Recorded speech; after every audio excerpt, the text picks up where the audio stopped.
Hello દોસ્તો, ચાલો આજે વાત કરીએ એક અમર ક્લાસિક વાર્તા એન્ટોન ચેખવની ધ લોટરી ટિકિટ વિશે. એ પહેલાં થોડીક વાતો રશિયન નાટ્યકાર અને ટૂંકી વાર્તાઓના લેખક એન્ટોન ચેખોવ વિશે. મિત્રો, માત્ર 44 વર્ષની નાની વયે ટીબીના કારણે તેમનું અવસાન થયું હતું. તેમનું જીવન ટૂંકું હોવા છતાં તેમણે આધુનિક ટૂંકી વાર્તા અને નાટ્યકલાના સ્વરૂપને કાયમ માટે બદલી નાખ્યું અને તેથી જ વિશ્વ સાહિત્યના ઇતિહાસમાં તેમને ટૂંકી વાર્તાના પિતામહ ગણવામાં આવે છે. વ્યવસાયે તેઓ ડૉક્ટર હતા અને તેઓ કહેતા કે medicine is my lawful wife and literature is my mistress. તબીબ વિદ્યા એ મારી પત્ની છે અને સાહિત્ય મારી પ્રેમિકા છે. ચેખોવે સેંકડો ટૂંકી વાર્તાઓ લખી. તેમની વાર્તાઓમાં તેમની ભાષા અત્યંત સરળ અને ઊંડી અસર કરનારી હોય છે. મિત્રો, સાહિત્યમાં એક પ્રખ્યાત સિદ્ધાંત છે જે મુજબ જો વાર્તાની શરૂઆતમાં તમે દિવાલ ઉપર બંદૂક લટકતી બતાવી હોય તો અંત સુધીમાં તે એક વખત ફૂટવી જોઈએ. એટલે કે વાર્તામાં બિનજરૂરી તત્વો ન હોવા જોઈએ. આ પ્રખ્યાત સિદ્ધાંત એન્ટોન ચેખોવનો છે. તો ચલો શરૂ કરીએ તેમની અમર કૃતિ ધ લોટરી ટિકિટનો સારાંશ. ધ લોટરી ટિકિટની શરૂઆત ખૂબ જ શાંત અને સામાન્ય મધ્યમ વર્ગીય વાતાવરણથી થાય છે, જે પાછળથી આવનારા માનસિક તોફાનથી બિલકુલ વિપરીત છે. ઇવાન દિત્રિચ, જે એક મધ્યમ વર્ગીય માણસ છે, તે રાત્રિ ભોજન પછી સોફા ઉપર આરામથી બેઠો છે. તે ખૂબ જ સંતુષ્ટ દેખાય છે. તે એકાઉન્ટન્ટ તરીકે કામ કરે છે અને વર્ષે 1200 રૂબલ જેવી મર્યાદિત આવકમાં પોતાનું ગુજરાન ચલાવે છે. મિત્રો, આ વાર્તા 1887માં લખાઈ છે, એટલે તે સમય પ્રમાણે વર્ષે 1200 રૂબલ શક્ય છે. તેની આસપાસનું વાતાવરણ એક ઘરેલું શાંતિ દર્શાવે છે. ઇવાન છાપું વાંચી રહ્યો છે. તેની પત્ની માશા રસોડામાં વાસણો સાફ કરી રહી છે. તે સમયે માશા ઇવાનને કહે છે કે તેણે એક લોટરી ટિકિટ ખરીદી છે. શું તે છાપામાં વિજેતા નંબરની સિરીઝ ચેક કરશે? અહીં નોંધવા જેવી બાબત એ છે કે ઇવાનને લોટરી અને તેમાંથી મળતા પૈસામાં ખાસ રસ અને ખાસ વિશ્વાસ પણ નથી. છતાં ઇવાન છાપામાં જુએ છે. તે જુએ છે કે સિરીઝ નંબર 9499 છે.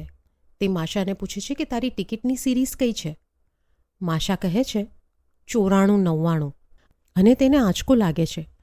અહીં નોંધવા જેવી બાબત એ પણ છે ઇવાને હજી ટિકિટનો નંબર જોયો નથી, સિરીઝ જ જોઈ છે.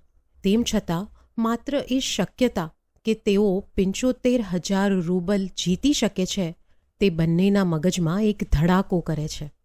જે ક્ષણે તેમને લાગે છે કે તેઓ જીતી શકે છે ત્યારે ઇવાન છાપું ટેબલ પર મૂકી દે છે. દંપતી એકબીજાની સામે આશ્ચર્યથી જુએ છે.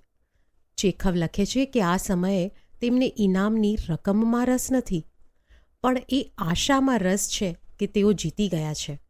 તેઓ ટિકિટનો નંબર જોવાની ઉતાવળ નથી કરતા, કારણ કે તેઓ એ જીતવાની લાગણીને થોડીવાર માણવા માગે છે. અહીં એક સામાન્ય સુખી અને શાંત જીવન જીવતું દંપતી માત્ર પૈસા આવવાની સંભાવનાથી જ ઉત્તેજિત થઈ જાય છે અને આ ક્ષણથી જ તેમની ઈર્ષ્યા અને તેમના પતનનું ચિત્રણ પણ શરૂ થાય છે. ઇવાન વિચારે છે કે જો તે લોટરી જીતી ગયો તે સૌથી પહેલાં એક જમીન ખરીદશે.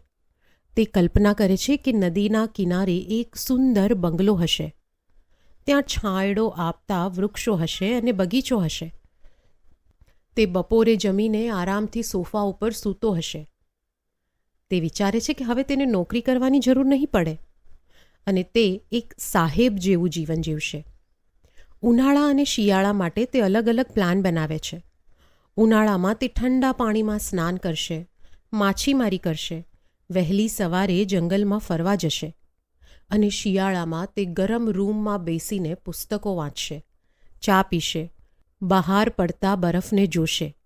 તેને લાગે છે કે તે હકીકતે આ જ જીવન જીવી રહ્યો છે.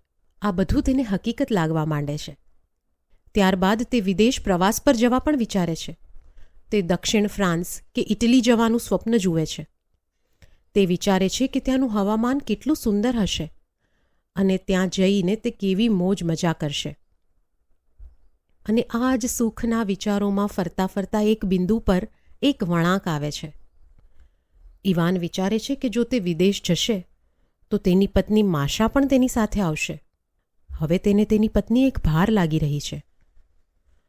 તે વિચારે છે કે માશા તો આખો દિવસ બાળકો અને ઘરની જ વાતો કરશે. તે ટ્રેનમાં ફરિયાદો કરશે અને મારી મજા બગાડશે. માશા તો છે જ કંજૂસ, તે પૈસા ખર્ચવા નહીં દે. બીજી બાજુ માશા પણ પોતાના સ્વપ્નો જોઈ રહી છે.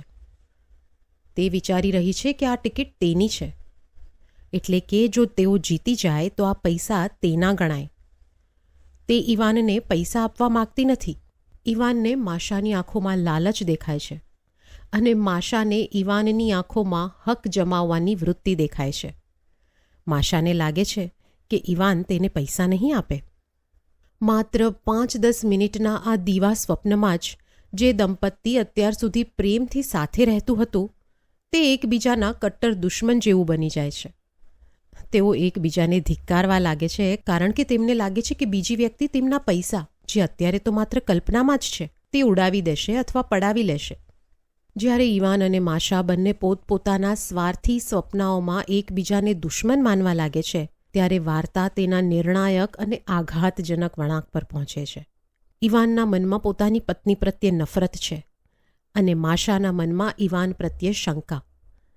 હવે ઈવાન જોવા માગે છે કે શું ખરેખર નસીબ તેમની સાથે છે. ઈવાન ધ્રુજતા હાથે છાપું પકડે છે અને વિજેતા નંબર જુએ છે. સિરીઝ 94-99 તો સાચી હતી, પણ તેની બાજુમાં લખેલો ટિકિટનો નંબર હતો 46. ઈવાનની પત્ની પાસે જે ટિકિટ હતી તેનો નંબર હતો 26. આનો અર્થ એ થયો કે તેઓ એક પણ રૂપિયો જીત્યા નહોતા.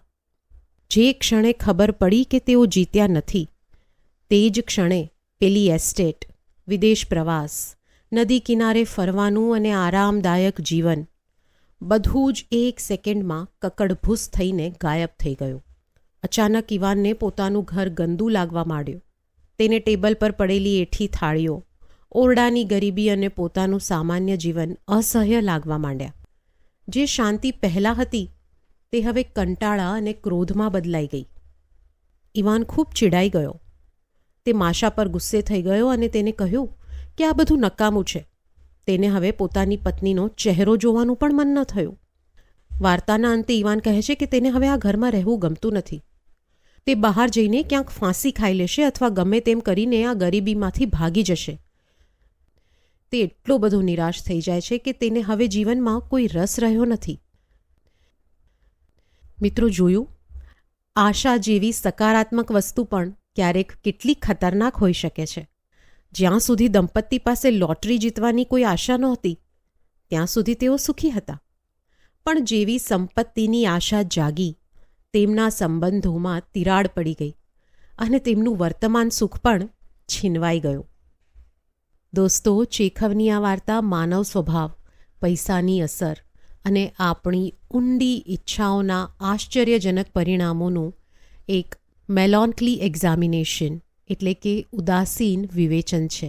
તે આશા, નિરાશા અને આત્મશોધની એક એવી સફર છે જે વાંચ્યા પછી પણ આપણને લાંબા સમય સુધી વિચારતા કરી દે છે. આ નાનકડી સુંદર વાર્તાની લિંક મેં કમેન્ટમાં મૂકી છે. તમે તેને જરૂર વાંચજો અને અમને જણાવજો કે આ સમરી તમને કેવી લાગી. આભાર.